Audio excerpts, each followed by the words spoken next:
नमस्कार साथियों। कक्षा 8 वाले ध्यान देंगे। कक्षा 8 का जो पहला टॉपिक अपन ले रहे हैं वो कक्षा 8 का संसाधन और विकास है, जो मैंने ये पिछली कक्षा में भी चर्चा की थी। उस कक्षा के अंदर मैंने 8 से 12 के जो कंटेंट है वो दिए थे। आज का अब हम रेगुलर कक्षावार और चैप्टर वार इसका अध्ययन करेंगे। पहले हम इसका वीडियो लेंगे, उसके बाद से जब अपना ये वीडियो प्रत्येक क्लास के कंटेंट पूरे हो जाएंगे उसके बाद हम अगली जो क्लासें होंगी अपनी वो केवल थ्योरेटिकल क्लास होंगी, उसमें वीडियो नहीं होंगे, उसमें थ्योरेटिकल क्लास होंगी। तो कक्षा 8 वाले बिल्कुल ध्यान देंगे और एकदम छोटा सा कंटेंट है और बहुत ही अच्छा कंटेंट है, क्योंकि मैंने इसलिए पिछली क्लास में भी इसके बारे में अपन डिस्कस कर चुके हैं। आइए देखते हैं हम संसाधन। संसाधन किसे कहते हैं?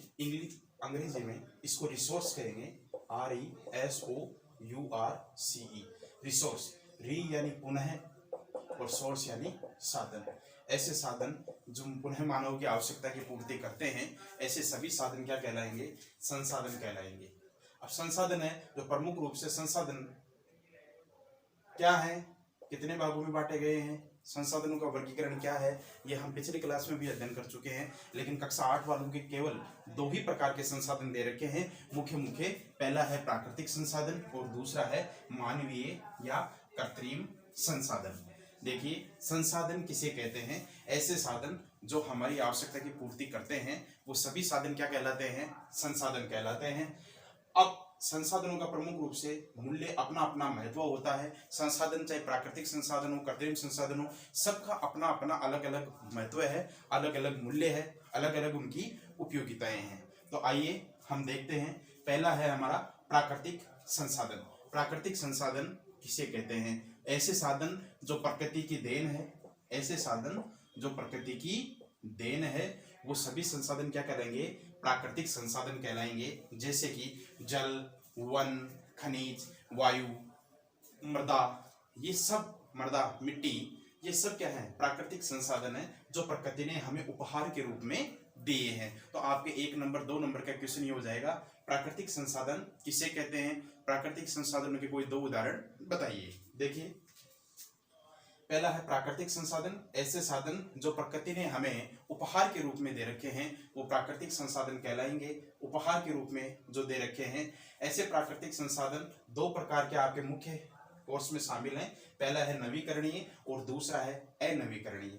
नवीकरणीय ऐसे साधन जो एक बार काम में आने के बाद में पुनः दोबारा नवीनीकरण होकर दोबारा काम में आ सकते हैं। अर्थात कहने का मतलब है कि एक बार काम में आने के बाद में दोबारा भी वो काम में आ सकते हैं। ऐसे सभी साधन क्या कहलाएंगे? नवीकरणीय साधन कहलाएंगे। जैसे कि सौर ऊर्जा, सूर्य से प्राप्त होने वाली ऊर्जा है सौर ऊर्जा। पवनों से प्राप्त होने वाली जो ऊर्जा है पवन ऊर्जा। प्रमुख रूप से सौर ऊर्जा, पवन ऊर्जा के साथ साथ में हम नवीकरणीय संसाधनों के लिए इतना और कहेंगे कि अगर जैसे कि जल है, वन है, मृदा है, ये भी ऐसे साधन है जो सभी प्राकृतिक संसाधन तो है ही हैं, लेकिन ये नवीकरणीय संसाधन भी हैं। अगर नवीकरणीय संसाधन भी है क्योंकि हम ये दोबारा काम में ले सकते हैं।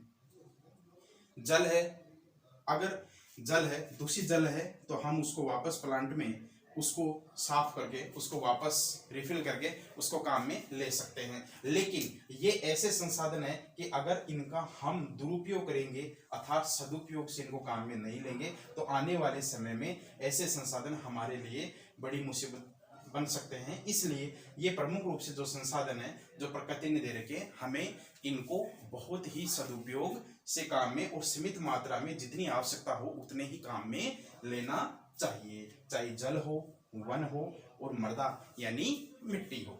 आइए आगे है, ये तो हो गया आपके नवीकरणीय संसाधन। आपके यहाँ 1 नंबर 2 नंबर का क्वेश्चन ये भी बन सकता है, नवीकरणीय संसाधन से आप क्या समझते हैं? नवीकरणीय संसाधन के कोई 2 उदाहरण बताइए। अगला है अनवीकरणीय संसाधन। ऐसे साधन जो एक बार काम में आने के बाद में दोबारा काम में नहीं आते हैं, ऐसे सभी साधन क्या कहलाएंगे? अनवीकरणीय साधन कहलाएंगे। जैसे कि कोयला है, पेट्रोल है, प्राकृतिक गैस है, ये सभी साधन क्या कहलाएंगे?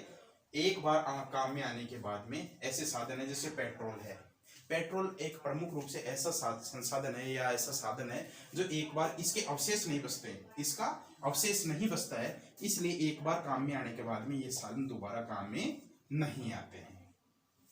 तो ये तो हो गए हमारे प्राकृतिक संसाधन। आइए अगला हम डिस्कस करते हैं। अगला है मानवीय संसाधन अर्थात कृत्रिम संसाधन क्या है। देखिए बहुत ही छोटी सी और सुंदर सी बात है। मानवीय कृत्रिम संसाधन क्या है? ऐसे साधन जो मानव ने अपनी आवश्यकता को देखते हुए उनका स्वयं ने आविष्कार कर लिया है, ऐसे सभी साधन क्या कहलाएंगे? कृत्रिम साधन या मानवीय संसाधन कहलाएंगे। जो दैनिक उपयोग की जितनी भी वस्तुएं हैं, ये सब प्रमुख रूप से इनका जो आविष्कार है वो मानव ने अपनी आवश्यकता को देखते हुए किया है, इसलिए ये सभी साधन क्या कहलाएंगे? मानवीय संसाधन कहलाएंगे। अगला हम चलते हैं संसाधन संरक्षण।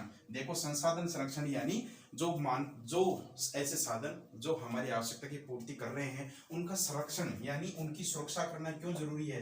अगर हम जल की सुरक्षा नहीं करेंगे तो आने वाले समय में हमारे कृषि तो दूर की बात है, हमारे प्रमुख रूप से पेयजल यानी पीने के जल की भी समस्या हो जाएगी।